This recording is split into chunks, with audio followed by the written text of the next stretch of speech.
Hello, it's Thursday. Why is it Thursday? It's Thursday. It's the Geeky Gamer Podcast with Ken and Bill. Hello. This week, all lowercase letters is bringing its music.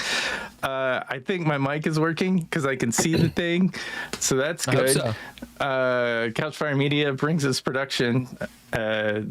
So does Trois Replay Productions. Don't you lump me in with this? Other stuff. This week, Dr. Ilke Demir, and I know Demir. I know I've massacred her name, but she is a wonderful person, so much smarter than me on every level. So this is a pure joy for us to talk to her about so much stuff. She's an expert in 3D learning, guided proceduralization. I can totally speak. 3D printing. I said this before, so much clearer. Similarity detection, machine learning, modeling and reconstruction, urban proceduralization, which I'm gonna say that's probably like urban building of We'll figure it 3D out. models and she'll stuff. Tell us. She is the queen of deepfake detection, virtual humans, and generative AI. That's a lot of words that I'm sure I know what some of that means, but I don't know what most of that means. So we're glad you're here to kind of fill us in on what is that. But first. What are you drinking? I'm drinking bourbon because I got asthma today for some reason, and it helps. Bill? Me? Oh, I'm drinking coffee out of my Ember mug. Although the heating element is the little coaster thing, I diagnosed it. The little nub has oxidized, and I have to replace it. Or buy a new coaster. I'm not sure which one I want to do, but I'm drinking coffee, and I might delve into something a little bit more fun here in a little while. Oh, nice. How about you, Ilka? Oh, I'm fine. Thank you.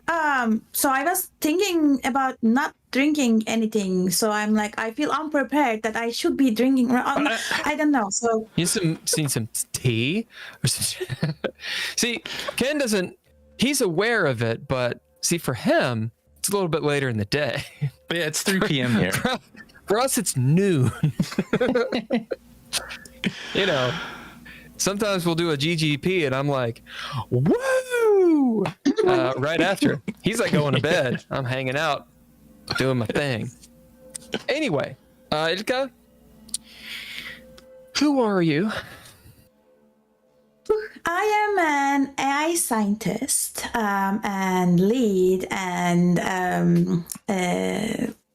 master of puppets. No. So I am an AI scientist working on many different topics. Ooh, wow, effects.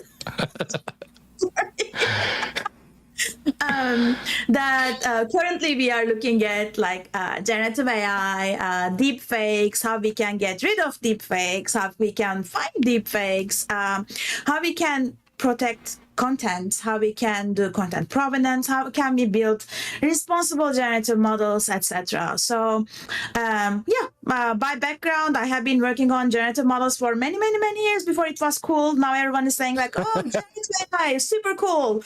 Well, it was super cool for me like 15 years ago too. So anyway.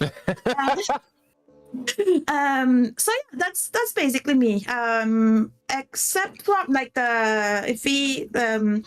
apart from the work stuff, I also dance. I also play You're a salsa games. dancer. Yes, I am. Oh, thank you. That's awesome. I do contra dance sometimes, which is it's like it's not square dancing, but it's sort of very similar. And I do rave dancing for many years. Lots of arms and fingers. Lots of arms and movements. Yeah. So I mean, anybody who dances is super cool in my world. Yeah. What else? I feel like I interrupted you. No, that was it. No. Well, the last time I country danced was actually in a movie gala of Pixar in a ranch that they were doing country dance to teach us so that we can get in the feel of the movie. and so Anyway. are you in those movies? Like I noticed you've got some IMDb credits. Yes. So which I'm is not in those movies. Like, but I mean, I watched kind of how you create stuff in your day. I mean, I feel like you create stuff in your day-to-day routine, and you could definitely be in those movies because that's kind of I don't know. I'm jumping ahead, but yeah, I mean, it seems like you worked on Toy Story, The Incredibles, Coco, Finding Dory. I've not heard of The Good Dinosaur, but they're all rated really well, and quite a bit of other films as well. Yes, so the ones that you know and you have heard of are the Pixar animation studios movies, Pixar animations that I worked on the software part while I was at Pixar. And the ones that you haven't heard about, like I think we have Here, There, we have Soul and Science, Christian Art, Queer we Skin. have- Yeah, I thought Queer Skin was actually really interesting, as well as Grease. Did Grease like the musical Grease, or is it like Grease like cooking It Grease? is the same thing for I think it was some 30th anniversary, some anniversary. I don't remember which number it was, but some anniversary. It was actually shot in 3D. So that's what I was about to say. So the ones that you heard about are from Pixar. The ones that you haven't probably heard about are from Intel Studios, and all of those are in 3D. They are shot in 3D. They are not like 2D then do something, or like multiple cameras then do something. No, they are actually shot in 3D in the Intel Studios huge dome of 10,000 square space, where we, like, without any motion markers or without any special capture equipment, it's just 100 cameras capturing it all at the same time, doing volumetric reconstruction. And all the others are either they are VR shorts or AR movies, AR shorts, etc. that came out from the studio. Do you mind if I show our audience that studio? Yes. You've got some really interesting. Here, let me see if I can find it. Does that studio, you say volumetric something or another, it fills in gaps, I'm assuming. Is that using AI? It is using AI in some parts. So there is like this huge capture and reconstruction pipeline. So there are so many things that are. So just to start with it starts with 270 gigabytes per second of data. That's amazing. So not much. Sure. 270 gigabytes per second, sure. Good. So like from transmission to storage to processing to even like the segmenting, like foreground, background, or like finding the actors and actor movement and pose estimation and 3D reconstruction and point cloud cleaning. So all of these tasks have different AI components in them. And for example, like we can do a point cloud cleaning because we don't want like 2 million points that is representing a human being, but for example, like more points on the face because face is more detailed versus the body doesn't need to be that detailed, etc. So like there are so many different tasks that AI helps in this reconstruction process, and also after the reconstruction process, because if I'm dancing like this and you want fire from my hands for whatever reason, for whatever universe we are, you need VFX to be able to correctly find my hand, like where to put the fire to my hand, etc. So like even like post-processing, the AI and like more AI and some automation and some like human enabled editing parts can actually help us do beautiful AR and VR movies that actually premiered in Venice Film Festival, Tribeca Film Festival, etc. So it's an AI movie. Yeah, I actually just started sharing, so you can actually watch. Yeah, I'm watching it right now. Okay. Yeah, no, I and this is a big jump from, because they would do, I guess, what is it called? It's called motion tracking. And that's the way they used to do things, and they would put skins on things, and that's how they would animate. Like, for instance, Gollum, they would have motion connecting points for that character, and this is a completely weird, funny suit. Yeah, this is a completely this actually turns you into a 3D object. Yeah, can you demystify that for us? Ilke? Yeah, you can just bring. Yes, I can. So the stream has sound, so I was trying to make it. Oh, yeah. I hope you hear me. Yeah, just click watch. No, I know. I'm watching it, but do you hear right it sound click it? or no? Just me. Yeah, You can, if you right click it, then it'll give you the controls of dealing with the stream volume. My bad. My bad. It's no, Discord. Discord's fine. Discord's fine. It's very difficult. Everything is difficult. Everything's difficult. Oh, that's me. So that's actually the studio. Like all the big thing is the studio, so, and it looks like a really fun place to play. It is. Yes, it was really a super magical place. So the capture. Beautiful. So traditionally, as you just said, like, there's staging, filming, directing, post-production, these steps, right? And then in traditional filming, you only have one, like you may have multiple cameras for sure, yes. But after you capture things, you're done. You cannot just like let's put a camera here, or let's put a camera here, or, here we are capturing in 3D, and we can put the camera everywhere we want, anytime we want, post-capture. So because it's already captured. Yeah, and how many cameras? It's already captured in 3D, yes. How many cameras are you using? 100 cameras. 100 cameras. That's like. Can I have a clarification?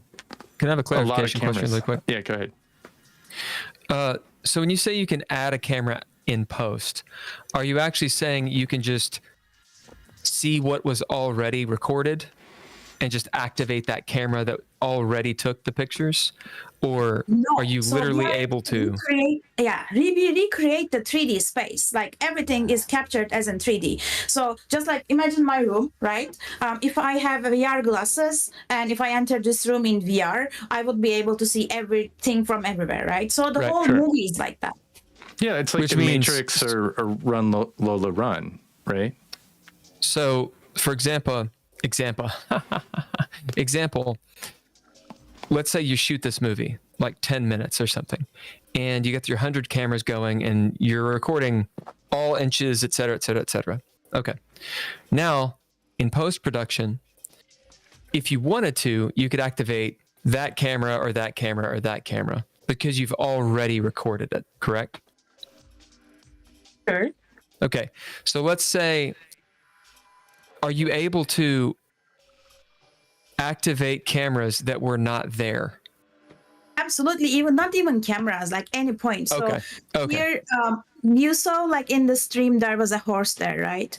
So I think in the next sequence of that horse scene, we actually put cameras in the eyes of the horse. By the way, there was a real horse in the studio running around for a Western shot. Wow.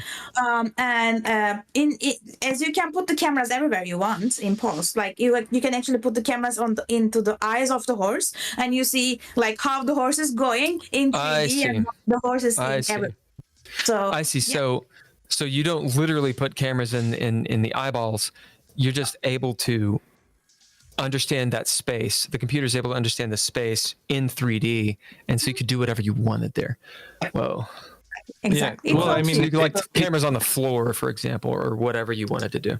If you've ever used like 3D animation software, you can put the camera anywhere. You can put it up somebody's nose and you fly it around. There's no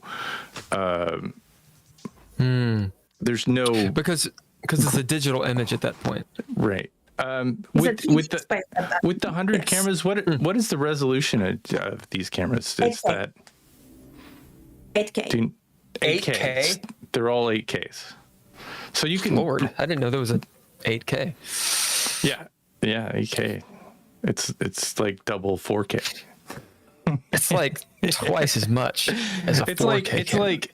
It's like what is it? And then 4K is quadruple 1080, I believe.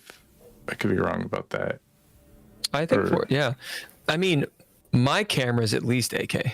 So it isn't. I gave you that camera. That camera is like barely. I'm talking about the camera I'm using right now. That's why it's so clear. Yeah, that camera is probably 720. Shut up, Ken. So why is this useful? What are some of the real world things that we can do with this technology? Clearly, making a film, a fantasy film, would be part of it. But why else is this useful? Right. So it is mostly for AR, VR users, right? So when you capture a space and capture a story in 3D, you can actually step into it either in an AR world or a VR world. So, for example, one of the productions from the studio was dancing with NCT 127. Anyone into K-pop? So that's a K-pop band. I've heard of K-pop for sure. Yeah. K-pop is like not 8K. It's K-pop is going to get us views like just by saying K-pop. You know, we get. No, I've heard about it. And I know, like, if you're into K-pop, you're like, it's like Swifties for K-pop, right? Yeah, or NSYNC like for our generation. Yeah, except they like generated these guys like. They're not real. Like no, I believe they grew them in a tube. K-pop people. I'm fairly certain they're made of paper and plastic. They're not real people. The videos are really cool. Actually, K-pop is pretty cool. It's and people that are into it are really into it. It's like Whovians. The people that are into Doctor Who know it all. Are you into K-pop, Ilke? No, I'm not. No. I mean, they were great guys, but no. So as you see in the stream right now, like, for example, you can dance with your K-pop or Grease musical or anyone in the 3D space as if like you are a part of the team or something. So that is like one of the use cases for that's called like location based entertainment. So in a Samtown museum in Korea, that K-pop exhibit was installed and people were going and dancing with their favorite K-pop stars, bands, basically. Yeah, with like VR headphones and stuff, or VR, and you can really tell like who studied the dance. I think if there was a test after and who didn't. You know which fan was like really into it and which fan just kind of phoned it in. So what? I mean, I can see a lot of applications for this, but no one wants to hear me extrapolate. No, do so it. We want to hear you. No. I want to hear the researcher with the PhD tell me why she's doing this. Yeah, so one of them is, as I said, like entertainment purposes. Another one is like if you really want to immerse into the story, right? Not just like dancing with them, but like, for example, in Kurskins or in here, it's like VR based storytelling, but you can actually look at it from everywhere. You can be inside the story. It's not just one screen that you are, this is coming, this is going. You actually walk into the story, and that makes the storytelling component so much real, so much all around you, you know. And it's not just like actually like seeing everything in 3D. It's about like the sound being 3D, like being as close as you want to the storyteller, looking back from the storyteller, like, like if there's something, you know, like if it goes with like very nice environment building, then you can actually go explore their spaces instead of just like being stuck in the view that it was shot in, etc. So reminds me of a Star Trek holodeck. Games, right? Like sometimes VR games are more immersive, even though like the interactions and like what you are doing in 3D space are less are limited than actual keyboard and mouse.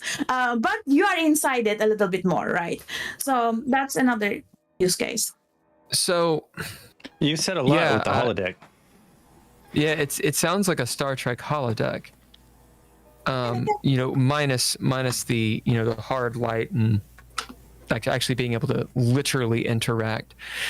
I heard Mark Zuckerberg talking about Meta or something. I don't know if they're still doing that or not, but he was talking about how you actually see yourself in these things is actually a bit of a problem, or a challenge that they were dealing with.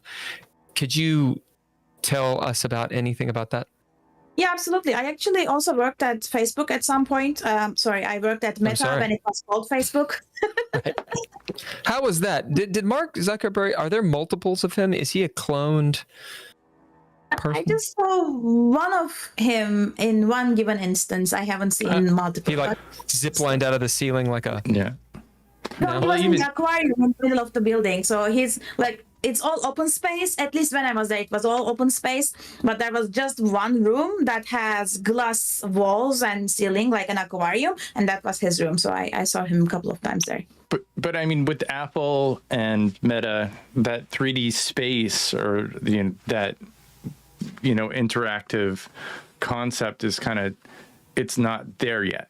I think it's still in the process, and like people haven't really connected to it. We're not ready for it yet. It seems like it's. Well, let her answer that one question. It's interesting, but yeah, answer that. Yeah, so I think the answer to both of them are still like, in the sense that it is not about, of course it is about like the reconstruction and how you build the world, etc. But the underexplored part is still how us humans are interacting with that, how we are immersing in that, how we are actually interacting with that, etc. And for that purpose, like when I was there, we were looking at different interaction methods, like the hand interactions, like how we do 3D, the mouth and gesture interactions, the eye tracking, the eye interactions. And I was building some machine learning models about how we predict humans so that we can be more reactive, like the 3D environment may be more reactive, right? So if I am looking at like, if there is a chair there, right, and my gaze is going like this, can I actually predict that the human is going to the chair before I actually look at the chair, so that even before I actually go there or like try to hold something, it does something to me, like it reacts, or like we already change the rendering engine to do something there, render it even more higher resolution, etc. So like, can we predict humans to be more interactive in 3D? So that was like one of the things that I was working there. I worked many things in Facebook, but I think the main thing that it is not getting where it is that in the last many decades that we had as human life, we evolved to use mouse and keyboard, and we are super fast on keyboard, we are super fast on mouse, we know the extents of the screen, we know where to look, etc. In 3D we are a little bit lost, and even though the 3D environment is trying to mimic everything, okay, I can hold my phone, okay, I can still type in 3D if I do this in a non-physical world, if I just like click on something. It's not happening that much because we are not used to that much. So the whole learning curve is like making the 3D interactions and 3D space converge to us, and also us converge to the 3D world. That's not metaverse and all those things are happening immediately. I remember the first video game I played with like full 3D. It was like a spaceship game. I can't remember the name of the game, but it had, you could look up and look down and look left and right, and I would get sick. Like just looking at that, I think it was called Descent, maybe, and it looked kind of like Wolfenstein 3D. It was not. Yeah, Descent. I'm pretty sure that was it. Because I remember that game. But still, I think our minds maybe even if your audio is a little off when you're talking through a microphone and you hear yourself, you can kind of lose traction of what's real. I mean, and having that visual augmentation of this isn't real, and there are other senses in your body that kind of perk up, saying, I'm not so sure about this. I think that's where the sickness can kind of come from. And if you see the feed, if somebody has 3D glasses on, it's shaky. They're all like the state, like we think we're stable people, and everything is shaking around. And it's kind of the difference between using your iPhone to shoot something or using a gimbal. There's a connection to the world around you that I think it's going to take. Especially for the old systems, there is still a delay, like not significant delay, but there is a delay. So the more shakiness there is, the more the delay is amplified. And because of that, if the shake is like that, you feel the shake is like that. Yeah. Another one that we are super correct on is the motion sickness. So one super important part that we were looking at was where the screens are positioned and how we actually accommodate to different eye conditions. And these different eye conditions are everything from like normal humans having eyes here, eyes here, eyes here, right? So the IPD, the pupil distances, and also where our focus is, right? Like you have glasses, I have contacts. He doesn't seem to have anything, so maybe beautiful, perfect vision, whatever. Yeah, he's perfect. That's fine. No, these are surgical eyes, dude. Okay. So he can like look at here and there at the same time, for example, some droids like that. How can we actually have like some adjustable screens, adjustable headsets, so that you can accommodate to all of them, so that you don't have motion sickness? Because the whole motion sickness thing is, you actually look at this point in 3D, you actually look at this point, but your eyes are perceiving something here, which is actually there. It's an illusion. So that is the whole like VR motion sickness, because the screen is showing you some depth that is beyond where you look at, but where you like look a magic eye kind of thing. Sure. I know. No, and it's so close. I mean, like those headsets are like here. If it was a projection, it would. I'm sure that it would be a little easier. Is it because your brain is aware of something that you're maybe not consciously? Because like in a car, if I usually don't get motion sickness, but if I'm reading in a car, like within minutes, I'll start feeling woozy. So what is that? So when you are focusing on a car, on something static, your visual system is saying that, okay, I'm static, I'm studying, I'm not doing anything. But your body, your internal gyro is actually saying that, no, dude, you are moving. And if you are going at constant speed, you don't feel it that much. But like if you are going in a curvy road, or like stopping and going and stopping and going, like acceleration, deceleration, etc., your internals is saying, no, we are moving. But your eyes are saying, no, we are not moving. And that conflict actually creates motion sickness in the car. In VR, it is the same. So, for example, if you are playing a car game, it's the other way around. Now your internal gyro is saying that, no, I'm not moving, dude, what are you saying? But your visual system is saying, no, we are going super fast and we just stopped and we are going, etc. Then that conflict is creating the motion sickness. That's interesting. Where they even have gaming chairs that you sit in that will shake you side to side to kind of simulate some movement or something like that, to make it more immersive. And I think that's kind of where we're headed to in this conversation is immersion. This is a thing that is geared for us to feel like immersed into something that in a world or in a place that that could never happen necessarily. Exactly. Or we have access. Yeah. Exactly. And we have been talking about the VR worlds a lot, but it's actually in the AR world too. So at that point, we released the first AR series called Augmented Reality series called Soul and Science. And big sports dude that I don't remember his name. He was the anchor. He was the person hosting the show.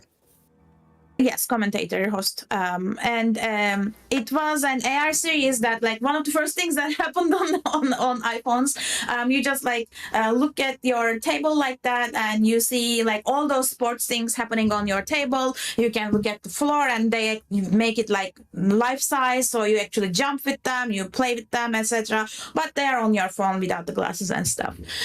So yeah, that was also something that is bringing all of those sports related things, and that was like explaining the physics of sports. For example, we had like pogo jumpers and how high they can go, how is their trajectory, etc. So you can actually see all of those in the living room, and like, oh yeah, they can actually jump this high, wow.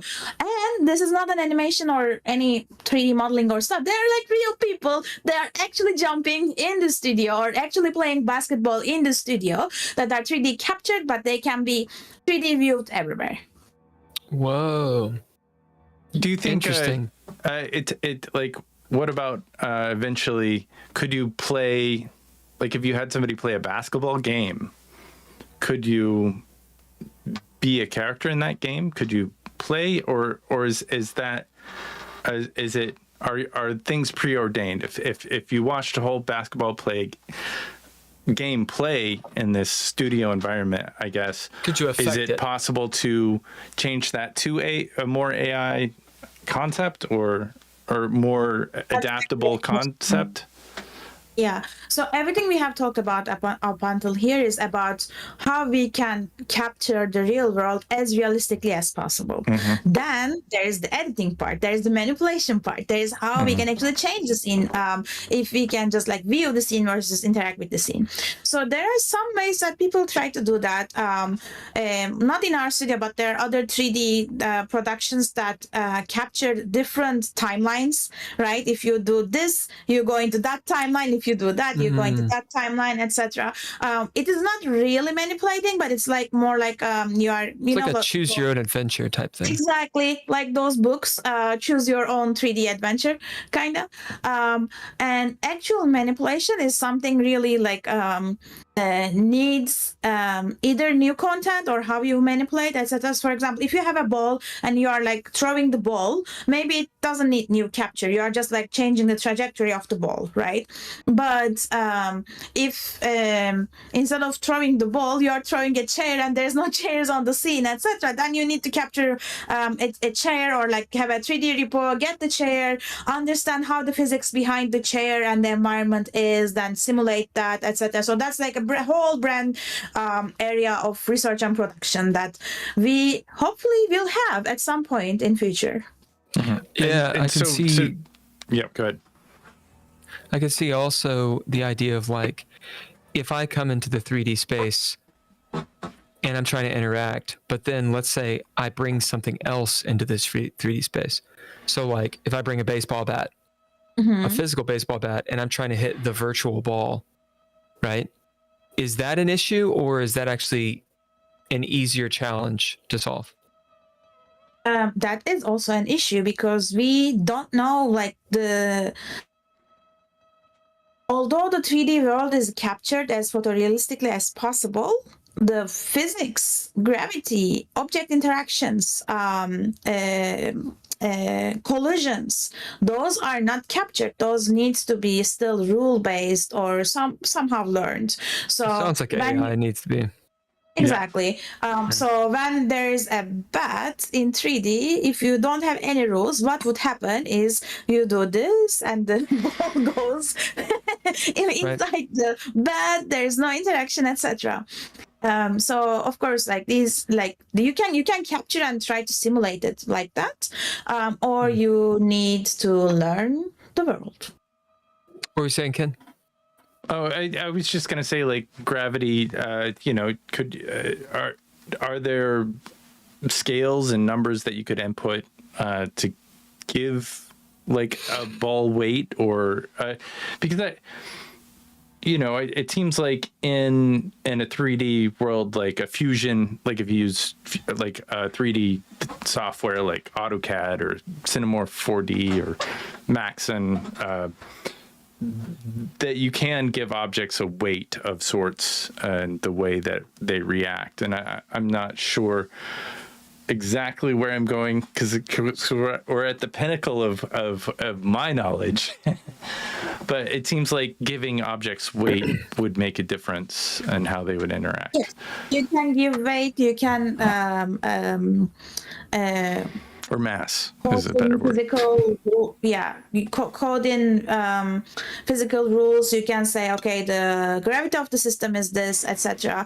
But the more interactions you have, the more rules you need to encode, because even if there's gravity, like a ball and like hitting with a bat is a different interaction that is not not with the masses, etc. You need to know the force on the bat. You need to know the velocity of the ball. You need to know the contact region. You can say, okay, these are like tangential contacts, and the bat only hits one point of the ball, etc. But that's not the reality, right? Like the more physically realistic you want to render things, you also need to take into consideration that the ball is actually deforming when you hit with the bat. Do you take that deformation into consideration? Then that actually decreases the velocity and the trajectory. And so like there are different levels of complicated quick simulations that you can do. These are all like in the field of physics simulation, which I don't work in, but can be researched. Can this be done? Is there something dynamic that has to happen? Like, because it sounds like one of the cool things about having the 100 cameras at 8K and being able to map out the space is that you could then add in whatever you wanted. And if you had AI or something doing this, then it could be a dynamic thing. As in, I walk into a room and depending on what I do, AI decides what to happen in the room. So that'd be a dynamic thing rather than pre-coded whatever. Is it possible to have all of those calculations you just said dynamically done? Right? For example, go on. Yeah, absolutely. So the thing is, everything that I try to explain as rule-based or like simulation-based or physics-based rendering, etc., are the old way of the traditional way of how the graphics community have been working on for many years. Yeah. So right now, when we actually just like you said, when we capture all this space, we can actually capture all the data that we want, right? Like we can capture 100 balls, 100 bats hitting the 100 balls, and we will have so much training data that when we train an AI system about those interactions, those 3D models, etc., the AI system will know when a ball comes with any velocity, when the bat comes with any force, how to hit it. So this is not explicitly coding those physical elements into like saying gravity is 10 point for something, but actually letting the AI learn all of these parameters of the dynamic system. What matters. It's interesting too, because it's kind of like taking machine learning, just to sum up a little bit, and mixing it with modeling and reconstruction. And interactions, yes. Interaction. It's an interesting idea. You mentioned when you're working at Facebook or Meta, if you can predict when a human is going to look at a chair, for example, then the system can start enacting things on that chair already, like maybe pre-rendering it or whatever. If AI can predict essentially what a human's going to do, then it can start those processes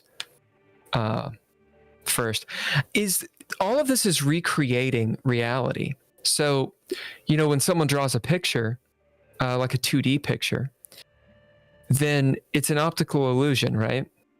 Like it can look photorealistic, and it can fool people, like in Looney Tunes, where they draw like the tunnel. But when it really comes down to it, it's a facsimile, right? It's not reality. It's a when I say downgraded, it's a dimension less, right? Like 2D versus 3. I'm sorry? Projection of reality, yeah. So all this sounds like a projection, or at least mostly a projection of reality. And therefore you have to create the more realistic you want it to be or feel. You've got to create and take into account all these bits and pieces, right? Like the wind, everything, the temperature, all these things. And that's hard, especially when the human isn't a part of that facsimile. We're just experiencing it, and we're trying to fool the human into believing the facsimile is real. Mm-hmm. Here's a wild question, maybe. Is it possible to create, instead of attempting to create a facsimile and confuse the human, is it possible to have the human literally go into a reality and all the rules are in the reality and like reverse do that? Does that make sense what I'm trying to say? As in, for example, let's say you make a video of someone on a roller coaster. And so you have the video, it's 3D, et cetera. You have the sounds, all these things. And then like Ken was saying, to tie the human into that experience, maybe put them in a little cart that moves, right? And so they can really feel it. Yeah. And maybe you make that dynamic so that depending on what happens in the fiction, it's the experience is seamless. But still, the interface is actually what ties the human to the fake world, right? And so we're always trying to get closer and closer, that interface maybe more integrated into the brain or whatever. I guess where I'm going with this is there an opposite way to look at it? Instead of trying to fool a human, trying to put the human into a fake world and then them adapt to the fake world, right? Like mouse and keyboard. You dig what I'm saying? Like the human gets into the world. I think a lot of becomes Marvel's a part of it. A lot of Marvel, I mean, not to take your answer, but it seems like they do a lot of projections in their newer movies instead of creating the worlds, and they save a little bit on VFX by projecting these cityscapes or, you know, creating the location instead of doing it on green screen. They're in a place and they look around and they see the city, but they're not really in a city. They're in a big studio somewhere. Right. So, to answer your question, that's what some of the daily workflows are trying to do. Something like that like what are we already used to? Our keyboard. So let's have a virtual keyboard in 3D so that you are still typing, etc. You are not going out of your comfort zone.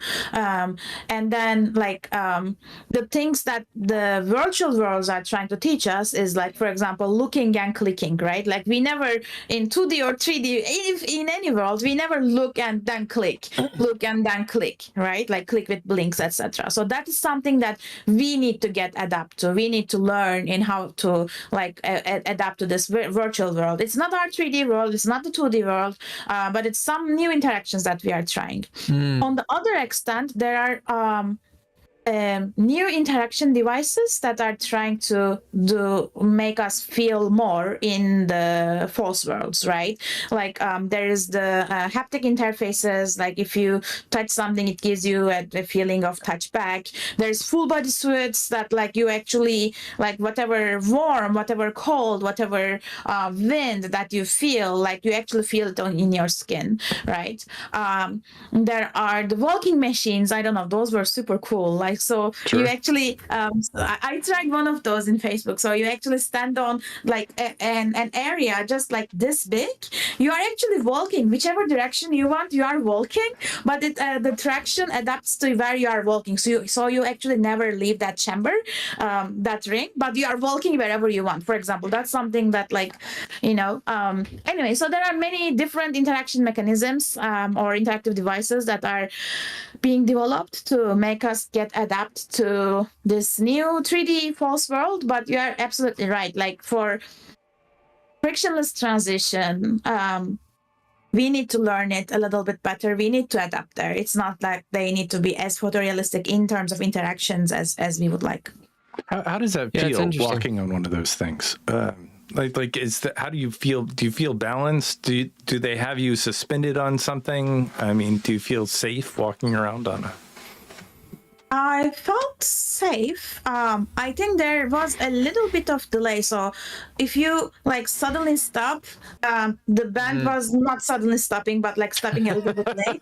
So So, when yeah. you stop, you are stopping like this. But that was Yeah. like, was it 10? No, not 10, but like more than 5 years ago. So I'm it's a few sure years in ago. 5 years they will improve a lot. Yeah. Right. Well, as Mark Zuckerberg's connection, like, damn.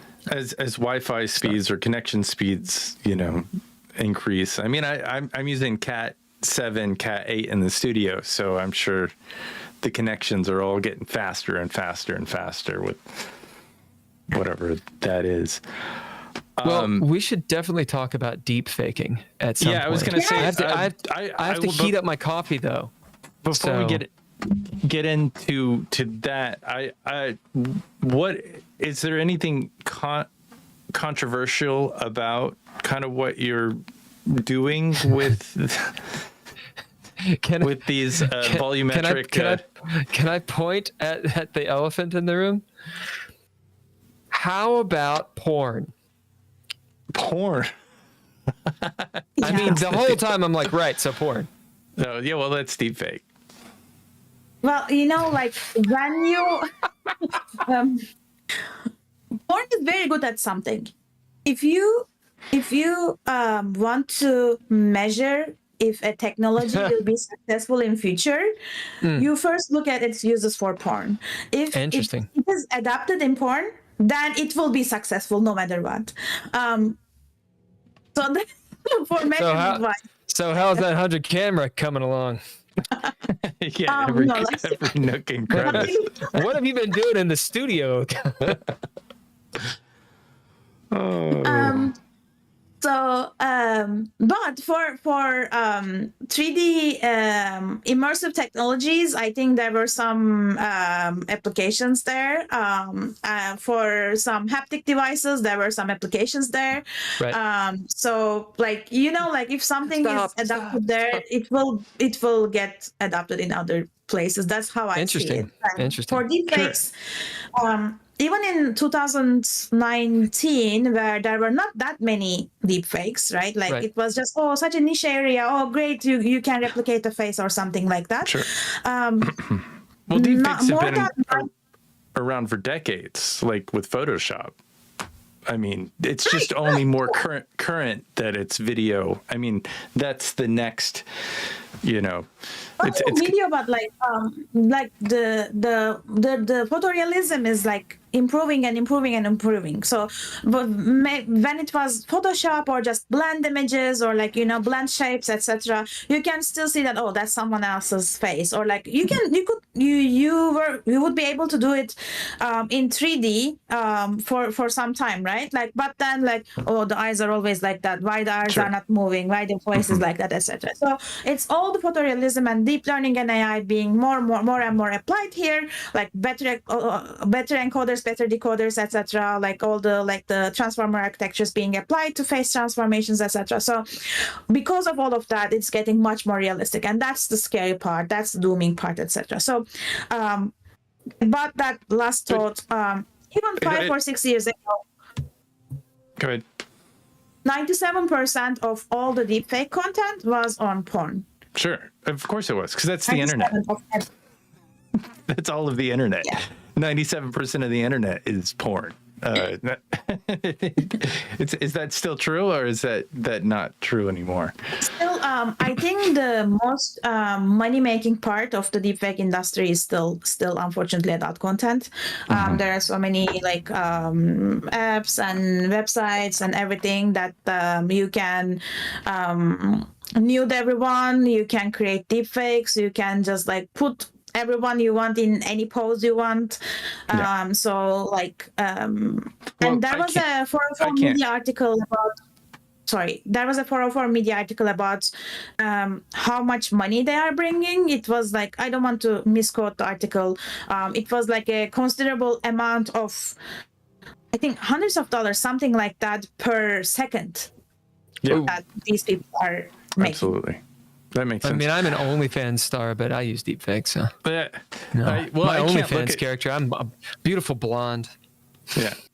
Well, porn is banned in the state that I'm in. So like I would have to like sign into a website with my credentials in order to, and I'm not going to do that. I'm just going to skip. Interesting. Even It's interesting. the legality of those cases are very different because, I'm a researcher, but we also work with our legal colleagues, our policy Well, it seems like colleagues. it's We also very illegal is any deep fake of anybody without consent of use of likeness or image. It's a very, very illegal thing, isn't it? Uh-oh. Not really. No. There are parties that defend that if you are there's something called fair use in US. So There if is. you are using, for example, a public figure for any other reason than its actual reason, right? Like very basic example, satire for political Parody, figures. yes. Parody. Yes, parody for political figures, right? Yeah. In that case, it actually goes to freedom of speech, I guess, or like any fair use cases, and you can actually do that with deepfakes. It goes into the different legal things, like if that person is earning their money, earning their wealth from their face, like if they are a celebrity, if you are doing it for Tom Cruise, that actually changes because Tom Cruise can sue you because you are making money from his likeness, where he is making his money from his likeness, his face. So that actually contradicts. For adult content, there was We could use like Mitch McConnell's face in porn. Or like what is the governor of California? Gavin Newsom. We could use his face. He left the topic. He's like, I'm out. Okay. No, for adult. So adult content for deepfakes, that's even more complicated because if you look at it, it is not real, right? Like having porn of someone real in really that situation versus creating it from scratch is different. And then there is also the like CGI cases, right? Like CGI cases have been there for many, many years. So you expect the laws to be much more stronger and applied and known in that space. Then deepfakes actually fall in between reality and CGI because CGI, you don't need real videos to create it. But for deepfakes, you actually do need real videos to create it. Now it branches the problem, right? Are you the creator that have actual material, actual real videos to create that deepfakes? Or are you the distributor that you find it somewhere, you just have the non-real image, non-real videos, and you are just distributing, or are you just consuming, etc.? So it branches the whole problem into different personas that have different access to different data and different models. Yeah. So this it's not illegal if you own the material. Like, so say I shot a film. There was no porn involved. I have release forms for all the actors, but I decided to turn it into a porn. I have the release forms. I have the footage. Is that, is clearly unethical, but is it legal at this point? I mean, should studios start looking into shooting 2 versions of the next Spider-Man film where everybody's nude in one version? And I am not a legal person at all. I have no expertise. Anyone listening, not just like legal people, but anyone has a little bit more expertise than me in this space can know that better probably. But I think in these release forms nowadays, there is this awareness that in the release forms it says that only in this context for this movie in this role I let them use, or like only using it as is from different camera angles, okay, but like only as is without any like face swap, etc. And I think there was it Bruce Willis? I think it was Bruce Willis. someone claimed that they have the deepfake rights of Bruce Willis, that they said, okay, we will shoot the next movie with Bruce Willis without him based on AI, etc. Sure. And then there is Die the Hard counter 5. argument saying that, no, I never signed anything like that. I think he said like, no, that's completely false news. I haven't signed anything like that. Right. So right now, so I have been a little bit in these discussions in LA about like who is signing which agreements with which copyright, etc. So maybe if I can do like 1% good in the world, if any creator is hearing this podcast, just like know what you are signing. If you are a music creator, if you are a sound artist, if you are an audio artist, if you are a visual artist, if you are a celebrity, or whoever you are, whenever you are signing an agreement, just make sure that it is for the purpose that they are shooting, that there won't be replication of your sound, of your likeness, of your visual image. There won't be any context, like change of context, change of persona, etc. So that's very important. That was basically the writers. That was the reason why the writers. That was why all the strikes were happening in Los Angeles a couple of years ago, or a year ago, is because of image and likeness and the use of deepfakes in order. Because I mean, I've sat in an editing room hoping, and you know. Adobe even comes with this in their beta form. You can increase the length of a scene. It basically add handles seconds to, you know, an image that you have. If it's not there, it'll reconstruct. It'll extrapolate it. More information, more time adds time. I haven't had much success with it, but I'm secretly working on this film right now. That is been debunked for a long time. Like, it never got released. It's kind of, and I just have the edit of the film. Like, I was the editor on the film, but all I have is the edit of the film, so I have no handles or anything. So in order to add handles, I'm using AI to generate additional content. Nice. And you know, like, there are so many concerns that because this is not like real or fake, it's so in between, it's a continuum, right? So if I just put some filters on my face, is it a deep fake? Probably not, but where is the bond, right? Like if the filter is like making me look like someone else very slowly, when does it start to be deepfake? Or the same that as you were saying, like if you have an image and if you are just extrapolating the image a few seconds, well, you actually have reference image and maybe it's just a scenery and you are making the tree go like the three branches go like this, or you are just like making the fire move. Right? Is that deepfake? Well, you're creating from non-knowledge. It's not real, but it's not really deepfake that it is changing the context or changing the meaning, as it's just like making the scene flow, right? So it's like very nuanced, subtle boundaries about those generated content. Sure. I have a couple questions. What I want to do with I just a little, and then because it's along this exact thing that we're talking about. So we play a role-playing game on Mondays, and I want to use my avatar as Bruce Willis. Is that fair use? Is that like deep fake? You know, his voice, my face, or his face, and we're creating new content. With an app that seems like there's a bunch of different apps that you can, you know, connect and stream. Like, for instance, I don't know if you've heard of, what is it, Verbo, maybe, and I think there's a few others that allow you to stream with that. Is that we're not making money off of it now, but fair use, ethically But when like not legal, no knowledge, disclaimer, don't believe me. But if you are making money off it, just imagine that if it was not you, but it was Bruce Willis, then that money would go to him, right? Now instead of him, it's going to you.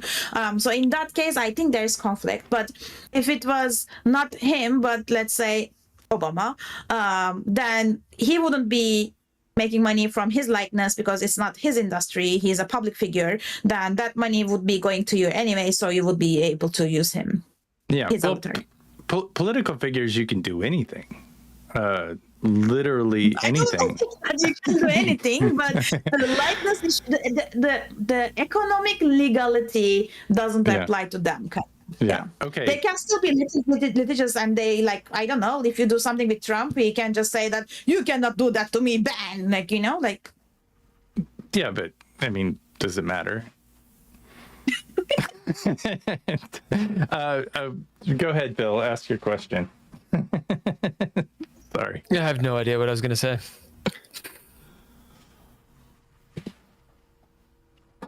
Nope, it's gone. You gotta write it down. You gotta write it down as you're going. What about like creating scenes like an MC Escher scene? You know, creating impossible environments for us to interact in. Have you tried anything like that in your years of experience?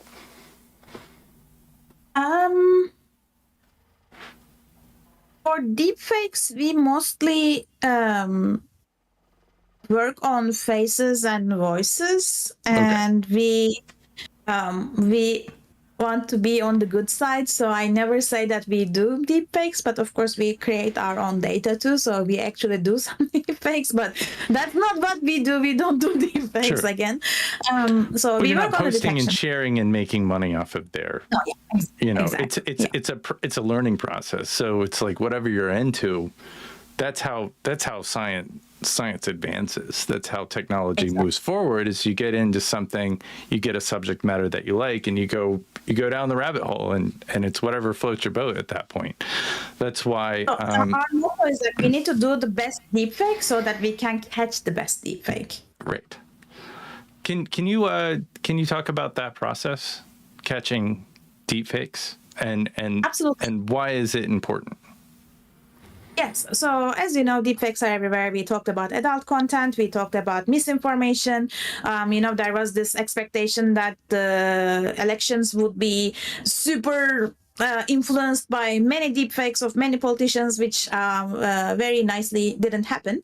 But we are always like looking for different deepfakes that are emerging in different countries globally, etc. And there were many things in Georgia. There are many things in Africa, etc. So like the deepfakes are everywhere, basically. So to catch these deepfakes, many people are looking at what are the artifacts.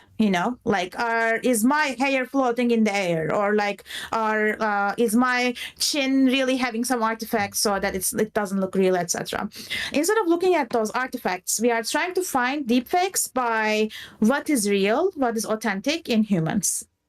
The very first signal that we looked at is our blood flow. So when your heart pumps blood, it goes to your veins, and your veins change color. I cannot just like look into your skin and try to say 75, 80 or something. But computationally, we can do that, and that's called photoplethysmography, PPG for short.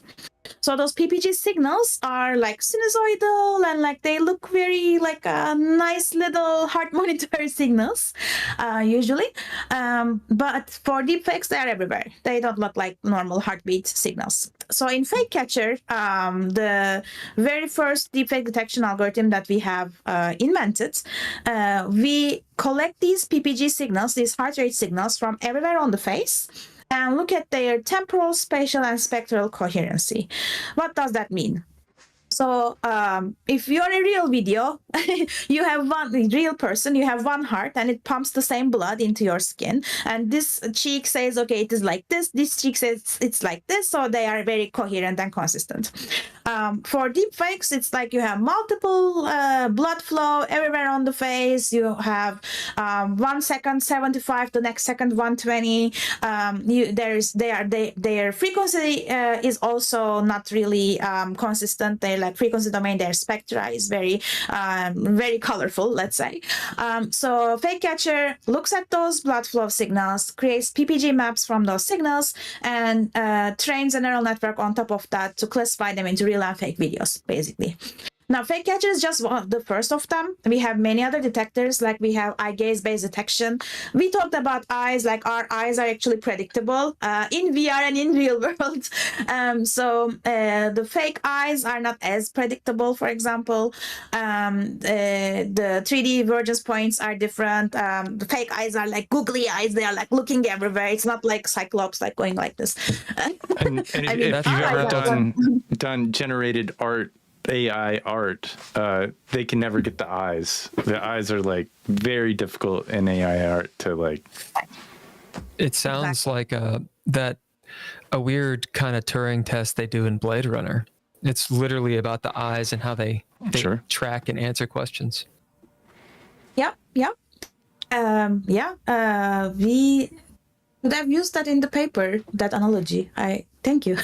Yeah. So yeah, the eye gaze-based detection, we have motion-based detection. So we are submuscular motion, like how my cheeks and nose and my everything is moving is very consistent. But for deepfakes, they are like moving like something like differently, not as obviously, but their muscles are moving differently. So that's another deepfake detector.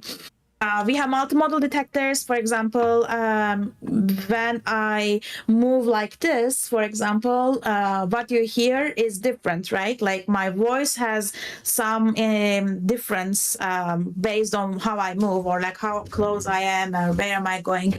So we have a multimodal detector that correlates the motion and the sound and the audio, so that if it is correlated, if it is related very nicely, then it is real, else it is fake. So we have many different deepfake detectors that we are looking at this space. We have other approaches that we are trying to go even beyond. So given a video, can we understand which generative model created that? Was it created with Sora? Was it created with neural textures? Was it created with what? We want to find out the source material of that video. So who is in the video? Where is it captured? Maybe what is the camera that captured that, if it's a real video, versus which generative model created that? Or what is the sound? Is the sound real, video fake, or vice versa, etc. So all these we call this backwards provenance. So all these backwards provenance approaches that we are also trying to work on. That's the summary of the detection space that we are working in. I think that's interesting, but it wouldn't connect really good video editing, would it? Like if I, edited a video and maybe just cut lines here and there and shortened this and that, you could easily change the meaning of something into something else. I mean, we see that on clip shows all the time. AI would not, or, the deepfake, would it connect something like that? Does it have that kind of resource background? Or... if it's real and it's been augmented.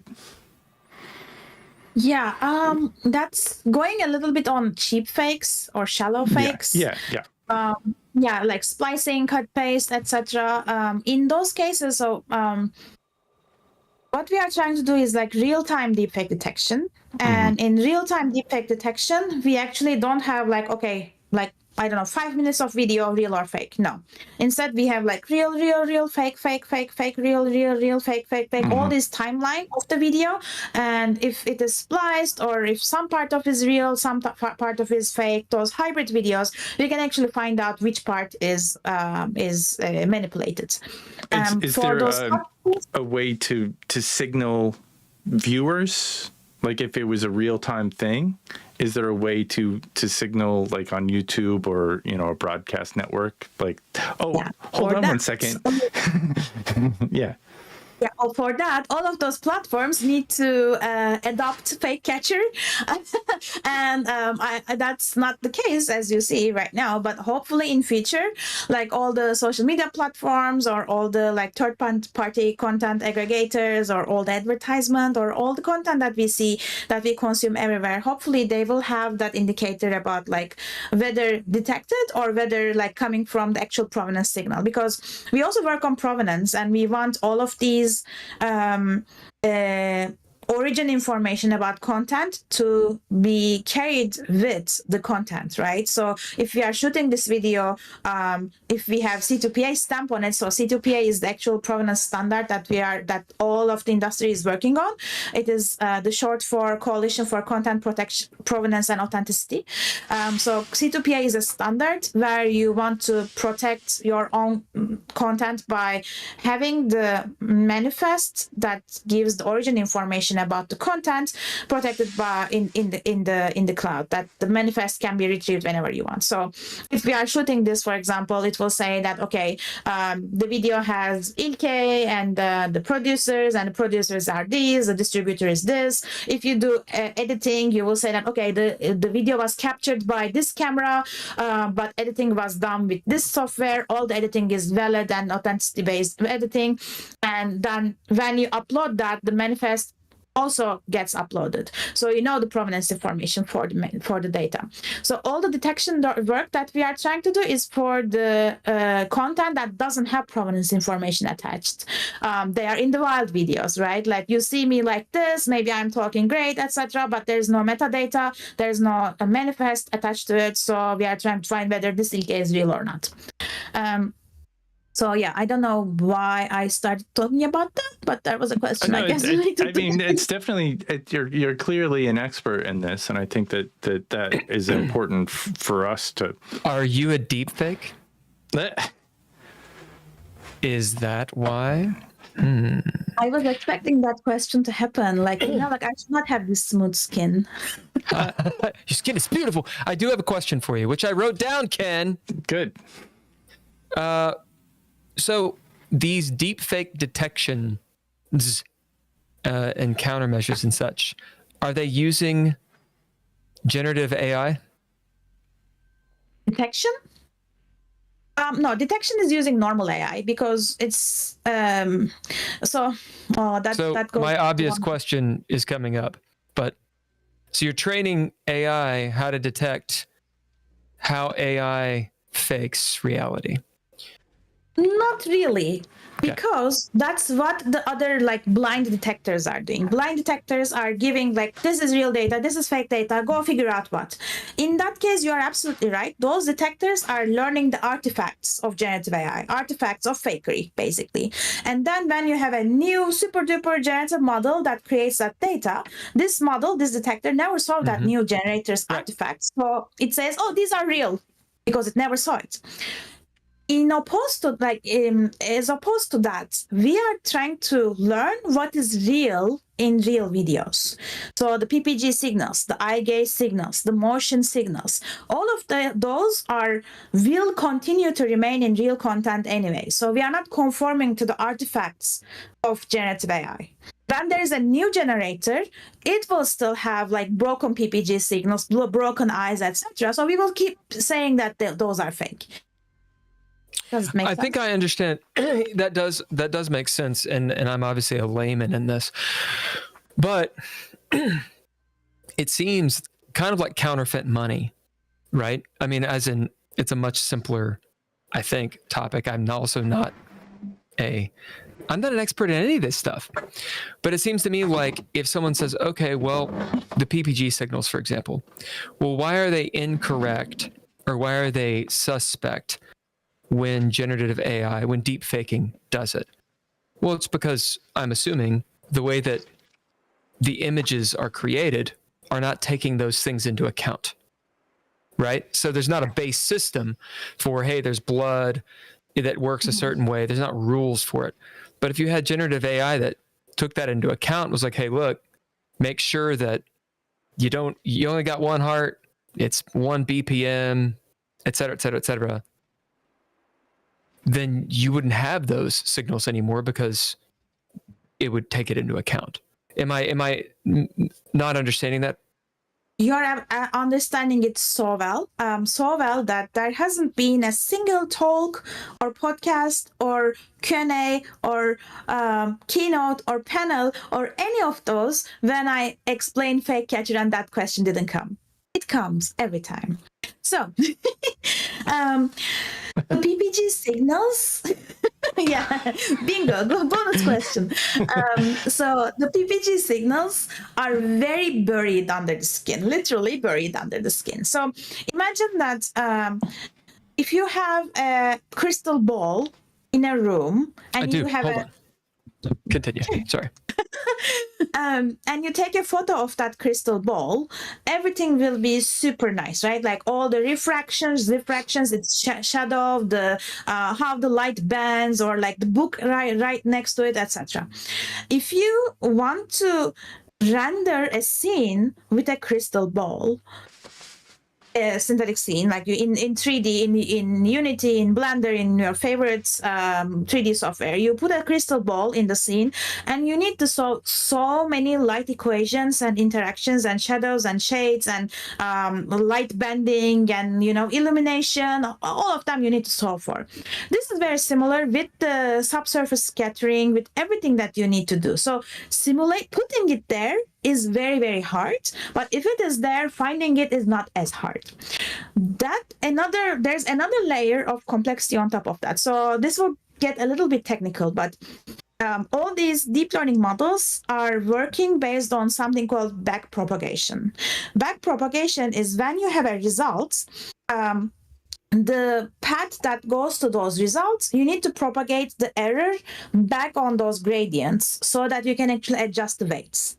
So backpropagation only works for differentiable signals. Differentiable signals mean that when you have the result, you get the derivative and you actually propagate that back to the variables, right?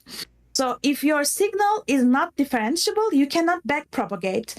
Because of that, you cannot learn that signal. PPG signals are not differentiable.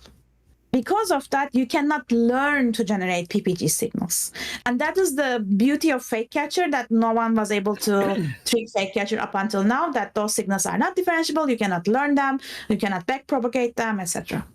So it's not, you can't take them into account because the way that deepfake technology is working, like how they are accomplishing deepfake, means that they've gone down that road too far, and they can't account for these non-differentiable PPG signals. That's interesting. It sounds like a challenge that someone's going to solve, but I do, as in like, again, I don't quite understand. I understand in terms of coding and programming that you can go, a language architecture is such, and the way that language operates to the user, it looks like one thing, and it seems like it'd be very simple to accomplish a goal. But in reality, under the hood, the way that it's operating, you can't do it. I get that. You cannot. Yeah. I get that. But also, is it something that can never be taken into account? Could you just, this is a vapid question, could you just change the way deepfake works? Yeah, so I'm a scientist. I can never say, no, it will never happen. Like, this is impossible. No, like. But it's pretty good. It's pretty good. Yeah, I mean, like in very, very, very recently, we heard about the super large quantum machine, right? Like it's solving many, many things, etc. So of course, it will be done at some point. It's just right now with how the backprop and the signals work, it's not possible. Yeah, wow. Diffusion models, on the other hand, have a little bit more, like they also do backprop and stuff, but they have a little bit different mechanism than just like encoding, decoding, and like backpropping the signals, etc. So they can still not do that, but maybe the new deep learning architecture that is not doing backprop, but like, I don't know, maybe feed forward only or something like that. That may do it. What about like young filters or bad lighting? Does that mess, like, if you add grain and some bad lighting and distortion, would a deep fake have more trouble with that? detector, you mean? Yeah, deep fake detector with the fake catcher. Yeah, absolutely. Like even before that, think about compression, right? Like compression is actually distorting all those signals in a way. So to get rid of, not get rid of, but like to diminish the effect of such things, we actually put compressed data in our training data, so that like we will also know like if this is the real signal and then this is the compressed signal, somehow we will still the model will still learn it. The very first reason that, like, if you remember, I said like, okay, we extract those PPG signals, then we have a neural network trained on those PPG signals. Very first thing that we tried was actually looking with like support vector machines, which is like a traditional machine learning approach, just trying to understand the feature space on PPG maps. And on that case, we actually saw that it's not like a super clear cut because of all of illumination, occlusion,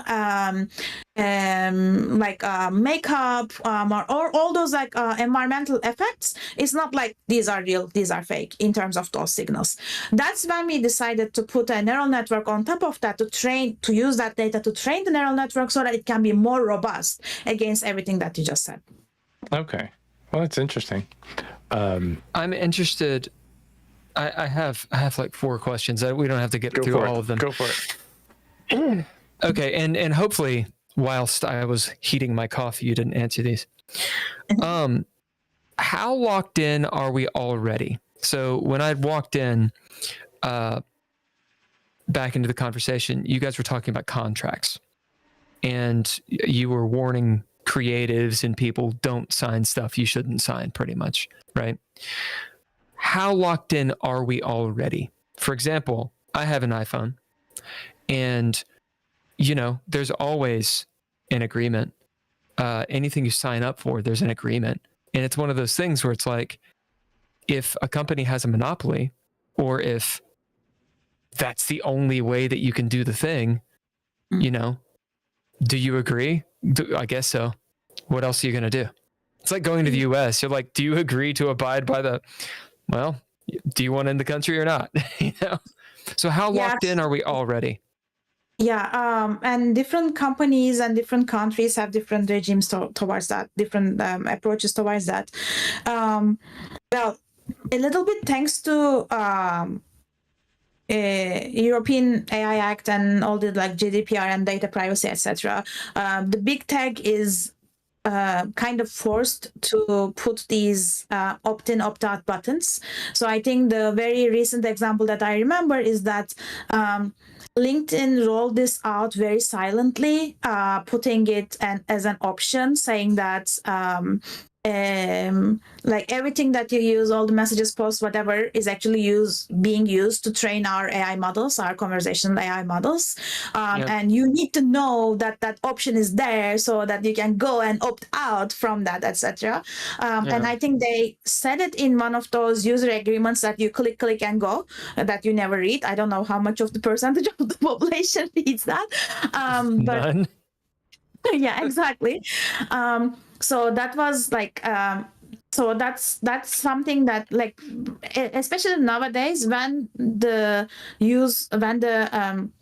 user agreements and use terms are changing, just go and read. It's probably because of generative AI, probably because of conversational AI. Slack did that very maybe 3-4 months ago, and even for enterprise accounts, it was default. It was on by default. It was like on by default. That means that all the company conversations are actually going to that big Slack GPT. How do you and combat Adobe that, does though? that too. Adobe, anything on Adobe stock is theirs. That's they just come out and say it. It's like, we use this for our generative AI. Okay. And then they are trying to make Firefly as artist friendly as possible, while actually using everything in so that was also another controversial. So what can, I mean, this again maybe is an obvious question. What are you supposed to do? Because let's say I'm like, I don't want Google to own all the crap that I have on Google Drive. I mean, I've got gigabytes of stuff already on Google Drive. So, or like iPhone, iCloud stuff. I mean, once you're locked in, and then they say something like, or okay, you can take your stuff down, but your entire workflow is in that, you know? Mm-hmm. That's like when the infrastructure uses a car, you have to use a car. Right. I got to use cloud. There's not a way around it. Yeah. So Well, it's again, almost like thanks to all these like AI acts and data privacy acts, there is actually opt-out buttons. So you need to find opt-out buttons, at least for the big tech. there's opt-out, but then what do you do? Not opt-out from using it, but opt-out from... I see. From them using your data. I see. Yeah, I'm not saying So like don't use Google Drive. Like go find that setting where it says that like don't use my data for whatever you are doing. I see. You know? Yeah. So again, like thanks to all of those like data and privacy and AI acts, now at least the whole big tech needs to provide an option for opting out. But for smaller companies, for startups, for like that can go under the hood, I'm a little bit more worried, you know. So yeah, just like look at whenever there is like a user agreement change, etc. Read it so that it doesn't go to that large language model that can give away your secrets. Okay.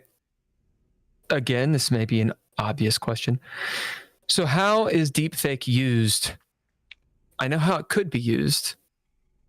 How is it actually used right now? Other than cool YouTube videos that have like Obi-Wan Kenobi, you know, reacting to Star Wars. Or like that dude that got hired in ILM because he created a deepfake that was much more believable than the actual Luke CGI that ILM created. Yeah, yes, that was a great moment, but it just was not well done. And the Disney show. We all waited for that moment for a long time. I know. Of course, like entertainment and satire and parody, etc. These are great uses that are hopefully not that problematic. Misinformation, unfortunately. So we haven't seen that much of an impact in US, maybe, but we work with different nonprofits and different human rights organizations about finding deepfakes as fast as possible, hopefully within 24 hours that they don't go viral. And we have seen many cases in Africa, in Europe, in many places, not like necessarily not the US, that many journalists are finding out those deepfakes that are actually swaying or trying to sway public opinion. And those journalists are like, well, do we even believe that? Is it even real? They don't even know. So they come to the human rights organizations, and the human rights organizations reach out to us and the other collaborators. We are not the only collaborator, there are many collaborators, and we give our best analysis to them, not just technological analysis but also our human expertise, saying that, well, the detector says this and we also see that, so it's probably this much real, this much fake, etc., as explainable as possible. And then they communicated with the journalists, and they communicated with the public, etc. So even though in US we haven't seen that big of a public opinion sway and misinformation, there is actually that happening in the whole world. In India and etc. we also saw some. Another use case, as we talk, like adult content, that is like one of the biggest use, unfortunately. That is the most monetary uses, unfortunately. And then there is the audio deepfakes, which is a different animal. Audio deepfakes are also used much for fraud, so much for scams. Like it seems much easier to make an audio deepfake at this point. It's also easier to detect, though, because the frequencies that we hear versus not hear are very different, and the audio deepfakes are creating so much like subtle frequencies that we can actually see in the signal. But like, there's always a grandma in some case that is hearing from their granddaughter asking for money. Unfortunately, those are always. He's like, here you go. What is this? What? I just signed up for this service. What do you think about that? I'm like, no. Golly. So yeah, no, I get that. Yeah. So how pervasive is that? Like those, I follow a lot of scam stuff, and some. Ken and I have talked tons about crypto on here and crypto scams, and like everything's a scam. And how pervasive is it to have these deep fakes? Yeah. I mean, I know you kind of just answered the question, but I guess what I'm trying to say is my pessimism and cynicism would have me believe that I can trust nothing. Yeah, no, I'm with Bill. How pervasive? How much of a conspiracy theory is that? Fake news. I know that's not technically what fake news is, but what's your opinion on that? That there is serious economic impact. There's serious social erosion of trust. There are many societal studies that are done both in social sciences and in economics about the economic impact of deepfakes. Unfortunately, the first one that comes to my mind is. I was in one of those Asia Pacific Economic Forums as a panelist, and one of the other panelists, she was either from the government or a startup that works with the government, and she gave exact numbers about how much economic impact. What was the percentage per person that deepfakes were creating as economic impact for Singapore, and it was very significant. So it's the case for US. It's the case for many places. Recently, 2 weeks ago, 3 weeks ago, a month ago. Wow. Time passes. Sorry. It does. I was in Korea, and in Korea. Oh yeah, you were there a month ago. Wow. Yeah, a month ago. Uh-oh. Interesting. Continue. No, it's okay. So it's like an emergency right now about deepfakes because adult content, etc., is super banned there. Not state by state, but super banned there, and there is high school students creating deepfake adult content there that they don't even know how to interact with those youth, because they don't want to just destroy their life saying that, okay, you are convicted forever because this is illegal, but they want them to be regrowing in the society. So that's a whole problem there. And it's really they have different tracking and pinpointing mechanisms that they can find, but then they have different protection mechanisms. So it's really a known problem over there, both for personal defamation, for economic impact, for misinformation, etc. So I think they also have the very first. I'm jumping from topic to topic. They have the very first. When I was there, it was a couple of days ago. So let's give it maybe 6 weeks or something. They had the first case of putting someone into jail, sentencing someone for deepfake creation. The very first case, the judge actually found the person that is creating the deepfake guilty and sentenced them to 10 years or something for creating. That sounds like Korea. Although Korea has it's in the 90% or something. If you get into their system, it's gonna be bad. Yeah, were you? This is a little off topic, but maybe it's not. Were you there when martial law was declared? No, that was not. Yeah, it sounds like that was just a few days ago. Do you think that had any? Do you think that misinformation had something to do with it, though? It seems like that's kind of where the president was coming from. And I'm kind of talking outside of my expertise level, but I mean, it seems like there was something that drove him to take the actions that, whether real or imagined, that he took. Yeah, the misinformation and that space is very, very hot, very top of mind right now. So that's also causing that shaking of what is real, as you just said, right? Like that's what we call like social erosion of trust. It's not just mistrust to online content, it's not just mistrust to media, it is interpersonal trust, societal trust. So people just lose sight of what to trust, what to believe. Like maybe you're my best friend, you are showing me a super duper new video of someone that I adore, and later I found out that it's not real, and then I will never trust you again because you showed me that, right? So that's like becoming that like super entangled social interactions about what to believe, who to believe, how to check whether something is real or not. Well, I mean, the whole idea of blackmail, right, is you find dirt on someone, but if you can generate dirt on someone, and then all you have to do sometimes, it's not even prove it, because the court of public opinion is not you're innocent until proven guilty, right? Like someone creates a few text messages from Marsha. It's like, who the hell is Marsha? And all hell breaks loose. Have you dealt with any of that stuff? Has it been talked about, or is that like?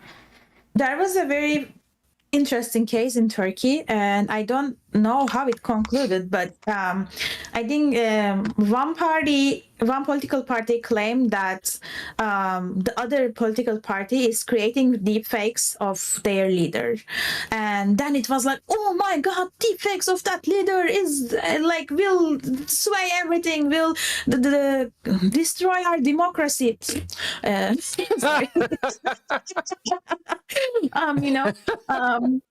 But anyway, so that there was this like emergency situation there, and then of course I am Turkish, and that deepfake related news is everywhere in Turkey. So I was contacted by many different people in Turkey about, can you check this video, etc. I'm like, yes, we have many detectors. Don't worry, we will check. Send me the video.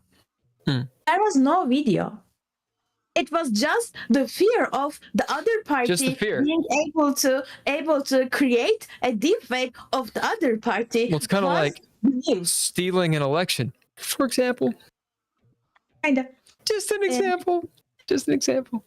Sometimes all you have to do is say something, and it puts that seed in, and then people can justify storming the castle. Yeah, I mean, so there's just it just needs to have a hint of reality. You just got to connect on some level. So, you know, in a sense, a completely technological, ignorant person like myself could start suggesting things if I had a certain kind of following, and I could just avoid all the deep fakes. I mean, like there are many other, like, this is not even a double-edged sword. It's like a shuriken. So people are claiming that like real videos are fake because they want to get rid of those videos. Oh, like someone just created a deep fake of me. That's not a real video. Well, that's real, dude. You did that. Wow. You know?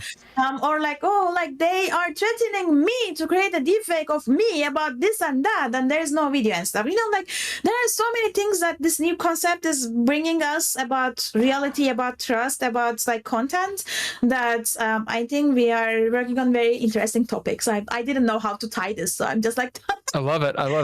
It's interesting. Very important. Yeah. Really, it's really quick too. Yeah. On Google, apparently what you do is you go to your Gmail, the actual Gmail, go to little cog, hit all settings, and then you navigate to My Google Activity, and you can start turning off the opt-in stuff. You got to find it though. Yeah, they don't make it. It's not on the front page. Yeah. Okay, so that's how pervasive. Some cases they make it so hidden that you need to email some hidden email to actually do it. Like at least like Gmail case, it's automatic, or LinkedIn case, it's automatic. Sure. I think Slack Enterprise at the very first time they rolled it, you needed to actually email the Slack something account to opt out your company information from their company information. Yeah, like a blood sacrifice. So how good are people at detecting deepfakes? Lovely question. We do user studies about that. So that's all I can talk about with data-driven and with sure expertise that like I was so hesitant in the legal topics that I was like, oh my god, should I say this? Should I say that? This one I should say. So we ask 100 people, not like that, but we ask many people, many videos and many questions, and all we try to understand is first how people perceive deepfakes, and then in the second study how people digest the deepfake detection content. So when we say something is real or fake, how do they react to it? How do they trust it? So the first one, we had many interesting findings that, like, for example, if your demographics and the demographics in the video are similar or different, that actually affects your perception of the other video being real or fake. You may have a more dedicated eye if you're like... You don't research your own party. Never do it. If you agree with it, you don't research it. You have a more careful eye if you are looking for someone that is similar to you, that you are better at distinguishing real or fake content with your own demographics. But if it's a different demographics, you are actually making more faults. Like you are more erroneous if it is not similar to you. If it's different, right? Because you disagree with it and you don't know as much about it. So for example, you might watch a video or read an article and you're like, that's bullshit immediately. Well, maybe that's fake, blah, blah, blah, blah, blah. I think I can understand that. Kind of. As in, what is that? Something bias. What am I thinking of? Not observation bias, whatever. No, familiarity bias, something like that. Maybe that's it. Yeah. Okay, continue. That also is in memory, right? Like you actually have the tendency to remember the people that looks more like you, about like what were their name, what was their face, etc. But if you look at like someone different age, different skin color, different gender, etc., you actually have the tendency to remember them less. So that's like similar to that psychology. Another one that we looked at is like how that the video quality affects, like if it is low resolution, if it is super high resolution, if there is like a context blur or background blur, if the video in the person in the video is a known person versus an unknown person, if that person is speaking your language or not your language. So we looked at all of these variables and we tried to understand what people are finding as fake. Another dimension that we looked at is the artifacts in the video. So if it is a face swap versus a face reenactment versus a video from scratch, etc., how do we perceive them? Do we see the boundary artifacts more? Do we see the skin artifacts more? Do we see the eye artifacts more? And then what we see as those artifacts, are they complementary with the detectors that we write, right? So for example, the skin color changes. People cannot see that much. Like the skin color is so subtle that like I can just see that looks like a normal person, but fake catcher says it's hi, fake dude, fake, run away, you know. On the other hand, if there is a context-based misinformation, like not like very high quality video, very like let's say Putin the very famous example, Trump with Santa hat reading a children's book, but super high resolution, very high quality. The detectors may say that, well, that looks like real, but as a human, you will say no, like he wouldn't be reading a children's book in front of the American flag, etc. So those context-based, humans are super good at, defect detectors are super bad at. So we are actually finding out that we are complementary to those detectors because we don't see low level, they don't see high level, kinda. So yeah, we looked at many of those variables in the deepfake ecosystem. Then we also looked at how can we make our detectors more trustworthy, more explainable, more interpretable. So, for example, we were just talking about like the confidences, right? Like saying like real, fake, real.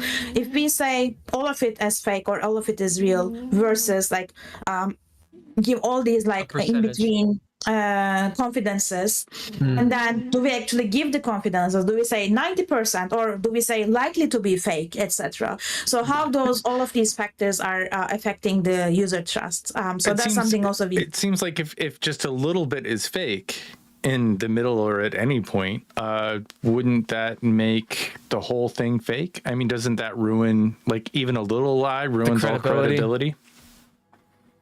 Great question. We work with many different industries, many different sectors, and they all have a different different answer for that. So that may be what you in your industry would be assuming, but in another industry they may say that, well, this is just this area, and we omit this area, the rest is real, so we actually trust the rest. It may be the case that it's such at a key point that black is white and suddenly everything changes. Right. I think we recently saw some as like that.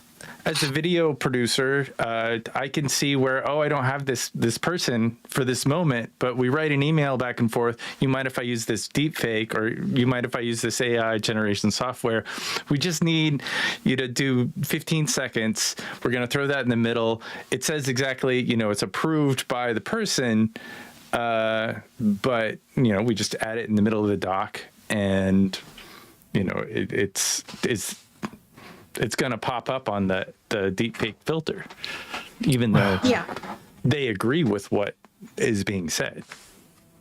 Exactly. And sometimes it's about the tolerance, right? So these deepfake detectors are not 100% super bulletproof. It may be the case that you added like this effect that you were doing, right? Does it make you a deepfake? Suddenly, are you a deepfake? No, but the illumination and the contrast and the things that are changing in your face. That's actually happening. Like, this confetti is blocking your face. It's all in the background. Are you a deepfake? That's actually happening in his room. It's a wild experience to be in there. You kind of get burned if you stand behind it. Me and the kitty cat. All right. Yeah, that's a real right. kitty cat. The dead cat. You think it's real? No, she's real. Touch it. We'll see if it touches. No, she's moving. All right, so let's start to wrap up since we're sitting around 2 hours at this point. Oh yeah, I could talk for 10 hours on this subject. This is great. You're just a wonderful, it's really great, wonderful guest. We have talked so much about AI, and truth, nobody has any idea what we're talking about except for you. And we've spoken to a few people that deal with crypto, and every time it's like this. So how does this work? And they're like, it just works. It just works. It's like no one, nobody has any idea what they're talking about. A deepfake for crypto would be a great, like a deepfake detector for crypto. These one are deepfakes. Lord, don't go into meme coins. That's what I've learned. Don't do it, man. One last question: Where is the future? What's next? Are we going into generating real? Are we going to make the holodeck? Are we going to?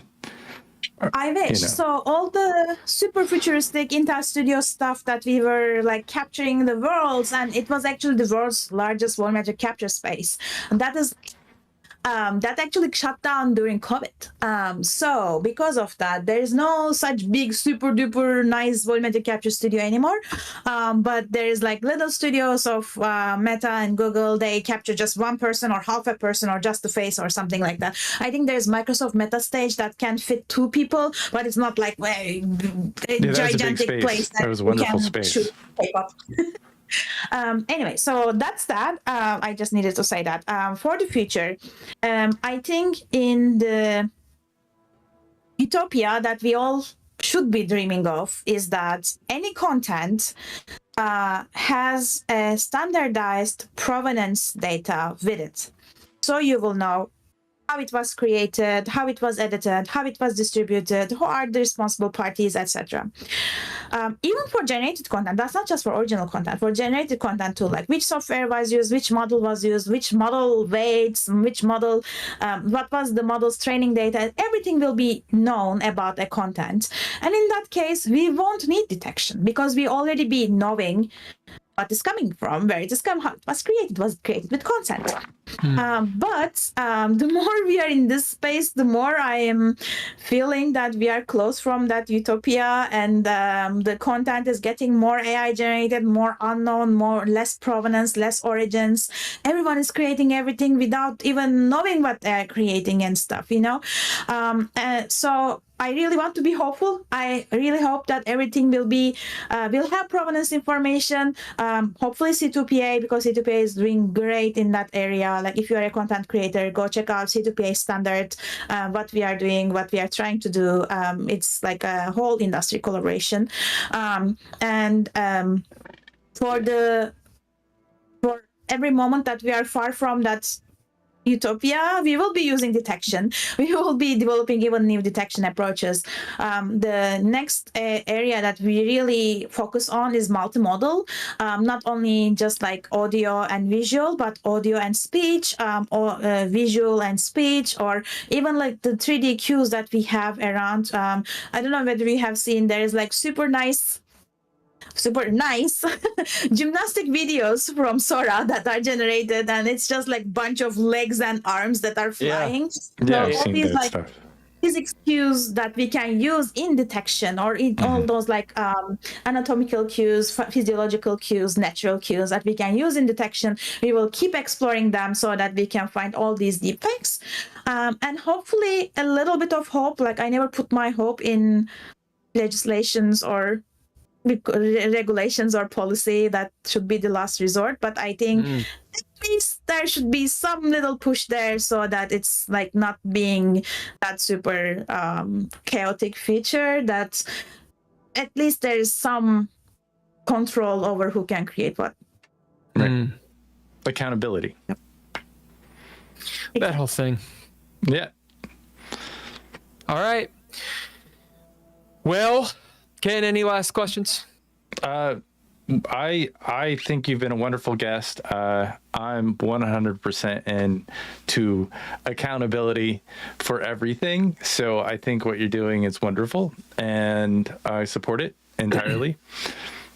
That's my question. I hope to. I mean, we all use AI. We use AI all the time, everywhere. It seems like it's just going to become more and more accessible as we proceed into the future. So anytime that information, I'm a journalist, so sources are important. Having the accountability, having that data packet associated with it, metadata, whatever, SEO, associated with where it's coming from. I think that is where AI is having issues right now of how it's coming up with what it's coming up with. So I think that I think ultimately that's where we need to be thinking, and I'm glad you're thinking that way about it. Likewise, yes.